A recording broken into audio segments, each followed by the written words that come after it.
Saudações, terça-feira de carnaval. Para muitos, feriado. Eu não sei se você está descansando, trabalhando, se você está assistindo de manhã ou à tarde. Eu quero que você, junto comigo, ore ao Senhor. Vamos lá? Eu te convido a entrar na presença de Deus, traçando sobre o seu corpo, sobre a sua vida, o sinal da nossa fé. Em nome do Pai, do Filho e do Espírito Santo. Amém. Que a graça de Deus Pai, que é amor, de Deus Filho, que é misericórdia e compaixão, a unção, a força do Espírito Santo, estejam sempre convosco. Bendito seja Deus que nos reuniu no amor de Cristo. Independente do horário que você está rezando, mas sempre dizendo: com Deus me deito, com Deus me levanto, com a graça de Deus e do Divino Espírito Santo. Ó Nossa Senhora, nos cubra com teu manto. E se acaso chorarmos, Jesus misericordioso, venha enxugar o nosso pranto. Amém. Hoje o Evangelho é de Marcos, capítulo 9, versículos de 30 a 37. É a continuação de ontem, né? Jesus que havia expulso um demônio de um menino e que agora volta com os seus discípulos.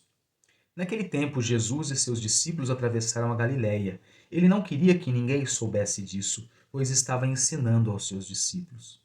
Eis que ele está ensinando. Preste atenção. E dizia-lhes: o Filho do Homem vai ser entregue nas mãos dos homens, e eles o matarão. Mas 3 dias após sua morte, ele ressuscitará.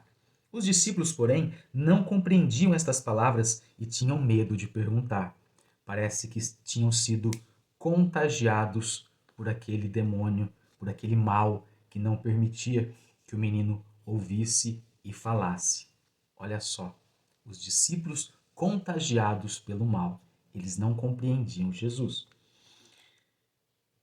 Eles chegaram a Cafarnaum e, estando em casa, Jesus perguntou-lhes: o que discutíeis pelo caminho? Eles, porém, ficaram calados, pois pelo caminho tinham discutido quem era o maior.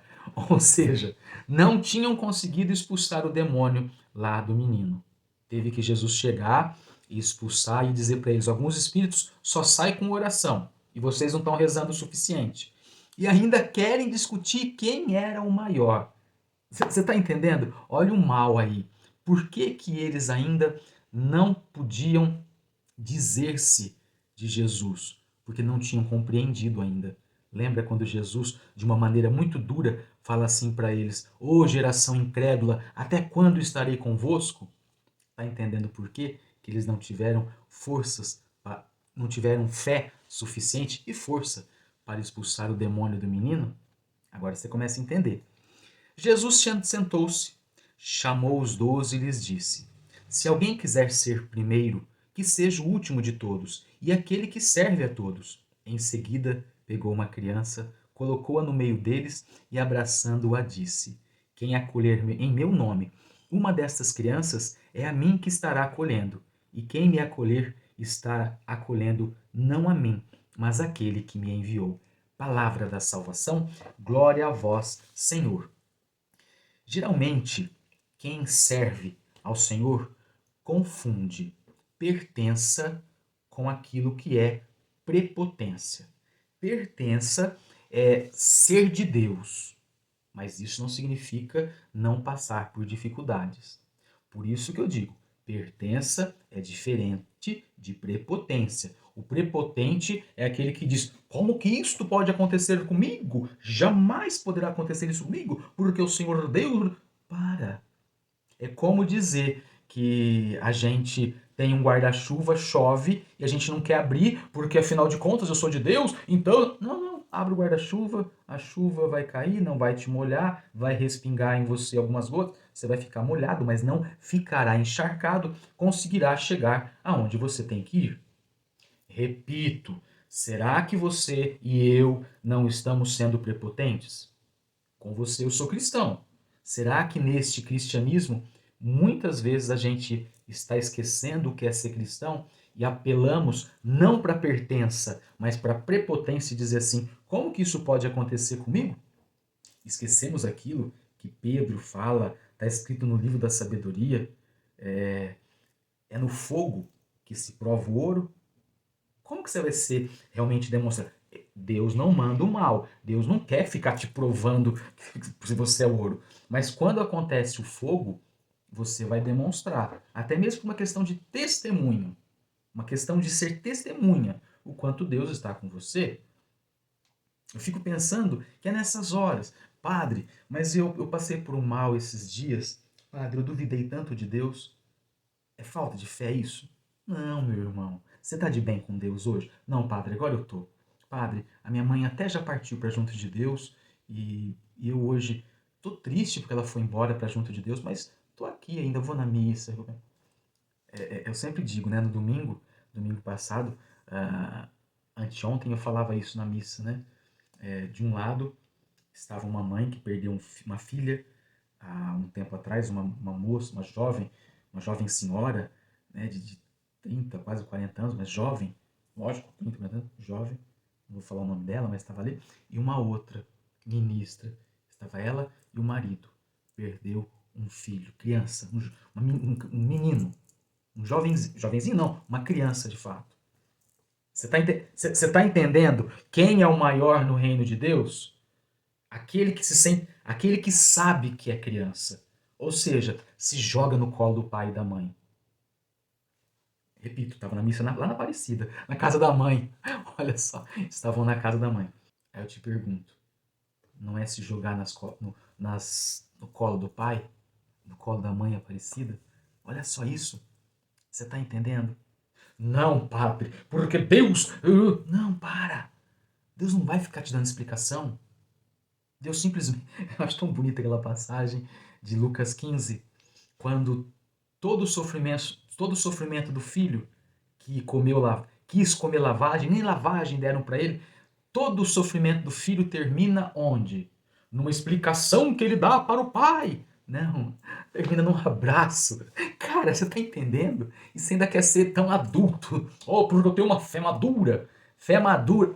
Preste atenção. Fé madura é quando você sabe que você, no colo de Deus, nos braços do Pai, é uma criança. Isso é fé madura.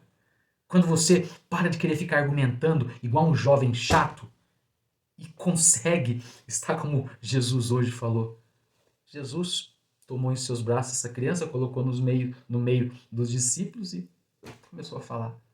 Tá entendendo? Volta pro colo de Deus, volta pro braço do Pai, volte pro colo de Deus Pai, volte para esse abraço de Pai. Pare de confundir Deus com as tranqueiras que passaram na sua vida, seja de pastor, de padre, de bispo, de católico. É Deus que você precisa encontrar. Aproveita. Amanhã é quarta-feira de cinzas. Comece uma caminhada quaresmal. Aqui na paróquia a gente vai ter missa todos os dias, durante os 40 dias. Vai ter missa de madrugada, vai ter missa às 11h30, na terça às 11h30, na sexta-feira, 5h30 da madrugada. Durante a semana, nos outros dias, teremos as missas nos dias locais de costume. Mas volte para o colo de Deus, volte para o abraço do Pai, sem querer ficar dando explicações e sem querer explicações. Simplesmente fazendo que tudo acabe nesse abraço misericordioso do Deus que é Pai, que amou infinitamente e enviou seu Filho, desse Deus que nos sustenta pela força do Espírito Santo. Amém? Amém. Pegue água para abençoarmos.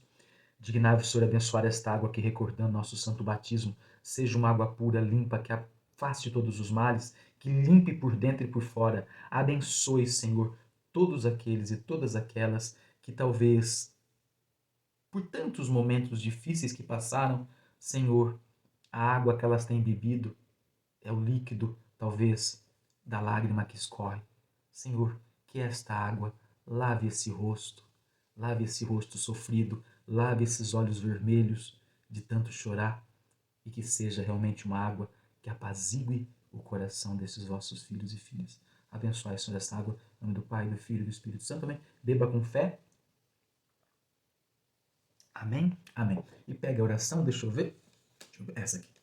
A oração de São Miguel. E juntos digamos assim: São Miguel Arcanjo, defendei-nos no combate, sede nosso refúgio contra a maldade e as ciladas do demônio. Ordene-lhe Deus, instantemente o pedimos. E vós, príncipe da milícia celeste, pela virtude divina, precipitai ao inferno a Satanás e a todos os espíritos malignos que andam pelo mundo para perder as almas. Amém. Quem é como Deus? Ninguém é como Deus. Quem é como Deus? Ninguém é como Deus. Glorioso São Miguel, defendei-nos no combate. Amanhã, então, quarta-feira, nós temos missa às 19h30 na Matriz e lá na São José e às 18h30 para aqueles que não podem participar muito tarde ou têm algum compromisso, às 18h30 lá na São Sebastião. Tá bom? Que você tenha um dia abençoado. Se for à noite que você estiver rezando, uma noite restauradora, mas sempre a graça de Deus sobre você e sobre sua família. O Senhor esteja convosco, Ele está no meio de nós. Abençoe-vos o Deus que é todo-poderoso, Ele que é Pai, Filho e Espírito Santo. Amém. E juntos digamos assim: Santo anjo do Senhor, meu zeloso e guardador, se a ti me confio a piedade divina, sempre me rege, me guarde, me governa, me ilumina. Amém.